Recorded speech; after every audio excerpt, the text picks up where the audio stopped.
침묵의 장기. 이것은 췌장의 또 다른 이름이기도 합니다. 췌장암은 증상이 잘 나타나지 않기 때문에 이렇게 불리고 있습니다.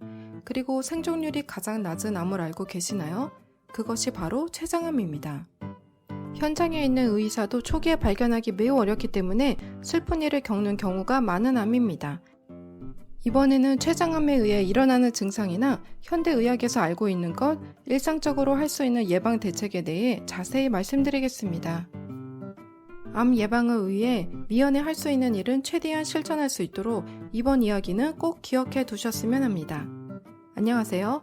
예방의학 채널에서 오늘도 소중한 인체 공부를 시작해 보겠습니다. 이번 주제는 췌장암입니다. 영상 끝에는 최근 화제가 되고 있는 췌장암 최첨단 검사 방법에 대해 설명해 드릴 테니 꼭 끝까지 함께 해주세요. 그럼 바로 해설로 넘어가 볼까요? 우선 췌장이라는 장기가 별로 익숙하지 않으신 분들을 위해 췌장에 대해 간단히 설명해 드리겠습니다. 우리 몸에 췌장이 어디 있는지 아시나요? 췌장은 사실 위 뒤쪽에 있습니다. 이렇게 올챙이처럼 생겼습니다.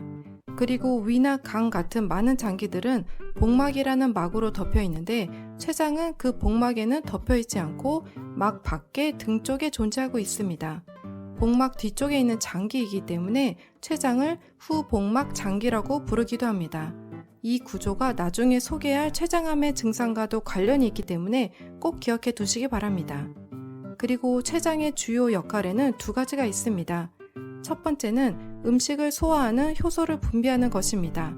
당질을 분해하는 아밀라아제, 중성지방을 분해하는 리파아제, 단백질을 분해하는 트립신, 이와 같이 음식 소화에 필요한 효소들을 만드는 중요한 역할을 합니다. 그리고 췌장은 위아래 음식물이 지나가는 길목인 십이지장이라는 곳과 연결되어 있어 거기에 췌장액을 분비하여 음식물 소화를 돕고 있는 숨겨진 조력자라고도 할 수 있습니다. 또 두 번째 역할로는 인슐린이라고 불리는 인간에게 엄청나게 중요한 호르몬을 만들고 있습니다. 이 인슐린의 역할은 혈당 수치 조절입니다. 인슐린 덕분에 인간은 혈당을 조절할 수 있고 인슐린이 부족하면 다양한 문제가 발생합니다. 예를 들어 당뇨병 중에서도 제1형 당뇨병은 췌장 속의 베타세포라는 인슐린을 만드는 공장 역할을 하는 세포가 제대로 기능하지 않기 때문에 혈당 조절이 안 돼서 생긴 당뇨병입니다. 평소에 크게 신경 쓰지 않았던 췌장이라는 장기의 훌륭함과 중요성에 대해 알게 되셨나요? 그럼 췌장에 암이 생겼을 때 병원에서 실제로 어떤 검사나 치료가 이루어질까요? 흔히 췌장암은 혈액검사로 알 수 있나요? 라는 질문을 하실 때가 있습니다. 결론부터 말하면 혈액검사로는 진단을 내릴 수 없습니다. 확실히 혈액검사로는 종양 마커라고 불리는 특정 암이 존재하면 수치가 오르기 쉬운 단백질을 측정할 수 있습니다. 췌장암에도 그 종양 마커가 존재하긴 하지만 췌장암이 있어도 올라가지 않을 수도 있고 없어도 올라갈 수 있기 때문에 의심스러운 사람을 대상으로 참고는 되지만 결정적인 진단에는 사용할 수 없습니다. 췌장암 진단은 주로 사진을 통한 검사가 사용됩니다.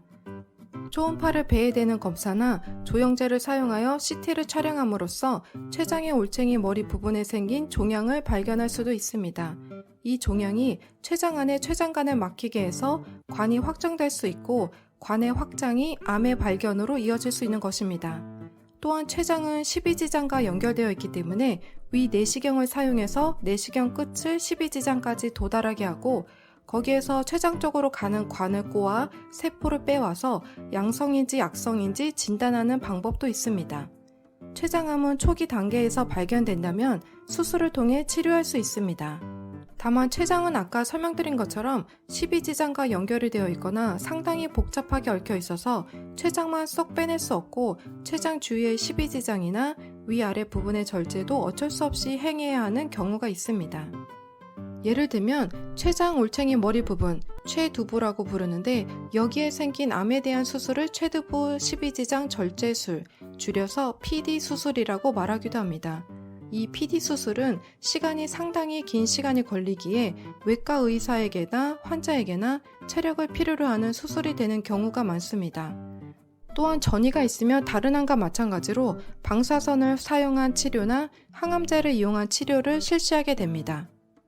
예방의학 채널에서는 의사의 식견에서 과학적인 증거에 따른 의학 건강 정보를 공유하고 있으므로 채널을 구독해 두시면 분명 도움이 될 것입니다. 그럼 췌장암의 증상에 대해 설명해 드리도록 하겠습니다. 배나 등의 통증. 췌장암의 증상으로 통증이 생기는 경우가 있습니다. 주로 배 혹은 등의 통증이 나타납니다. 아까 말씀드렸듯이 췌장은 위 뒤쪽에 존재하는 후복막 장기입니다. 이 후복막 장기에서 주는 신호의 공통적인 특징은 등의 통증이 느껴진다는 것입니다. 다만 배나 등의 통증은 여러 가지 원인으로 발생하기 때문에 이 증상이 나타나면 무조건 췌장암이라는 것은 아닙니다. 이 경우의 통증도 췌장암 자체에 의한 것이라기보다는 종양에 의해서 췌장 속을 달리고 있는 췌장관이라는 관이 막히게 되어 안에서 도망갈 곳이 없어진 췌장액이 쌓여 결과적으로 염증이 생기는 것이 원인입니다. 췌장염이라고 하는 상태죠. 췌장염 자체는 술을 너무 많이 마시거나 중성지방이 너무 높아 발생하는 경우도 있습니다. 또한 예를 들어 신장도 후복막 장기인데 신장염증이나 요관결석이 생겼을 때도 마찬가지로 등이 아플 수 있기 때문에 기억해 두시기 바랍니다. 이번엔 조금 더 특징적인 췌장암 증상에 대해 알아보도록 하겠습니다.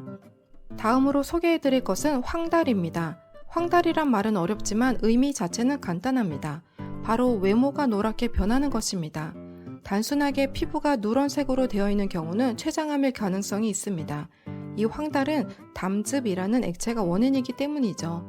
먼저 담즙이란 지방 흡수를 돕는 역할을 하는 액체로 간에서 만들어져서 담간이라는 관을 통해서 소화관으로 운반이 됩니다.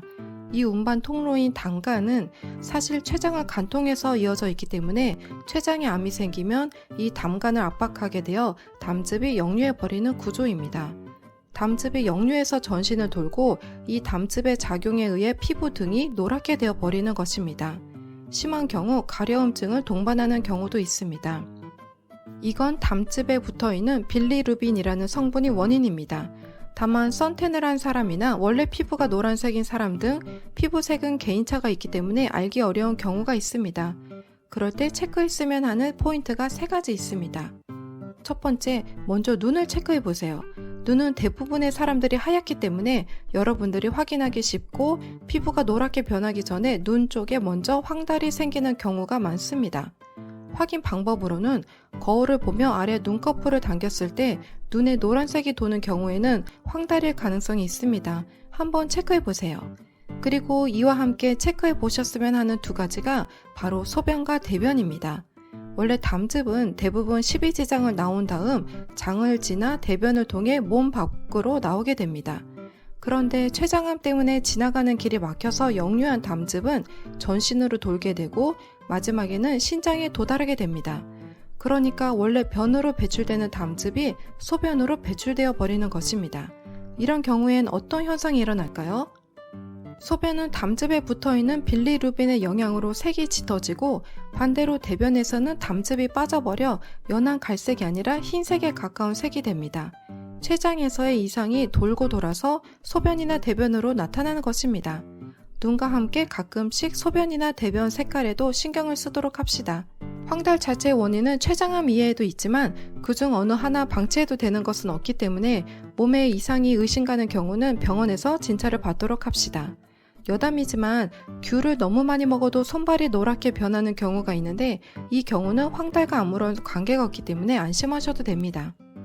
알 수 없는 갑작스러운 혈당 상승. 또한 증상은 아니지만 알 수 없는 갑작스러운 혈당 상승, 이것도 췌장암의 신호일 수 있습니다. 아까 설명드린 것처럼 췌장에서는 혈당을 조절하는 인슐린이라는 호르몬을 만들고 있는데 췌장에 암이 생기게 되면 이 인슐린 공장이 제대로 작동하지 않게 되면서 급격한 혈당 상승으로 이어지는 경우가 있습니다. 대부분의 경우 혈당 수치 변화는 평소 과음, 폭식을 하거나 재택근무로 인해 전혀 걷지 않게 되는 등 뭔가 짚히는 원인이 있을 것입니다.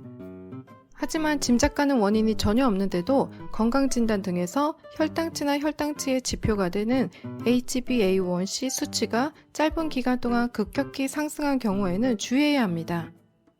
이렇게 되면 우선 내과에서 혈당 조절을 하게 되는데 그때 주치의 선생님과 이에 대해 상담해 보시면 좋을 것 같습니다. 췌장암 증상에 대해서 여러분들이 알고 있는 증상이나 경험담이 있다면 꼭 댓글창을 통해 알려주세요. 분명 다른 분들께도 도움이 될 것입니다. 네, 이렇게 무서운 췌장암에도 과연 예방법이 존재할까요? 우선 암 검진에 관해서는 현재까지 아직 유효하다고 여겨지는 예방법은 존재하지 않습니다. 미국 예방의학 전문위원회 통칭 USPSTF에서도 췌장암 검진은 등급 D, 요컨대 받으면 장점보다 검사 합격증 등의 단점이 더 클 것이라는 견해를 보이고 있습니다. 검사소에서 소개한 종양 마커나 초음파 검사를 건강한 사람에게 실시하는 암 검진에 도입해도 결과적으로는 성과가 나오지 않았습니다. 또한 최근 화제가 되고 있는 선충암 진단이라는 검사를 알고 계신가요? 미디어에서 본 적이 있는 분들도 계실 겁니다. 이것은 선충이라고 불리는 1mm 정도의 길쭉한 생물이 사람의 소변에 포함된 암 냄새를 식별할 수 있다는 것을 이용해 선충을 암 검진에 사용하는 초획기적인 검사 방법으로 자주 화제가 되고 있는 방법입니다. 이는 췌장암을 비롯한 암의 초기 발견으로 이어질 수 있는 근미래적인 검사이기도 하죠. 다만 이 선충암 검진에 관해서도 아직 확실하게 유효하다는 연구 결과는 없습니다. 게다가 검사를 받은 후에 정밀 검사가 고액이라 본인 부담 진료가 될 수 있고 반대로 정밀 검사로 받는 해가 더 큰 것은 아니지 애초에 암이 있을 확률이 상당히 낮은 젊은 사람에게 실시하는 것은 적절하지 않다라든지 여러 가지 해결해야 할 문제가 아직 산더미처럼 쌓여 있습니다. 그러니까 정확한 검증이 이루어지지 않은 상태에서 검사를 받는 상황이 되어버리는 것입니다. 다만 선증 자체의 미래 가능성을 부정하는 것은 전혀 아니기 때문에 향후 올바른 연구에 기대하도록 하겠습니다. 네, 그럼 췌장암 예방에 관한 결론을 정리해 보도록 하겠습니다. 우선 현 단계에서는 효과가 명확하게 증명된 췌장암 검진은 없으니 새로운 정보에 흔들리지 말 것. 췌장암에 위험이 되는 행동을 가능한 한 피할 것. 위험이 되는 행동은 흡연이나 과음 등이 있습니다. 당뇨병이 있는 사람은 당뇨병이 췌장암의 발병률을 2배로 높였다는 논문도 있기 때문에 혈당 조절에도 신경을 쓰도록 합시다. 2차 예방 차원에서 이번에 소개한 췌장암 증상을 알아두고 만약 의심가는 증상이 있다면 바로 병원을 찾을 것.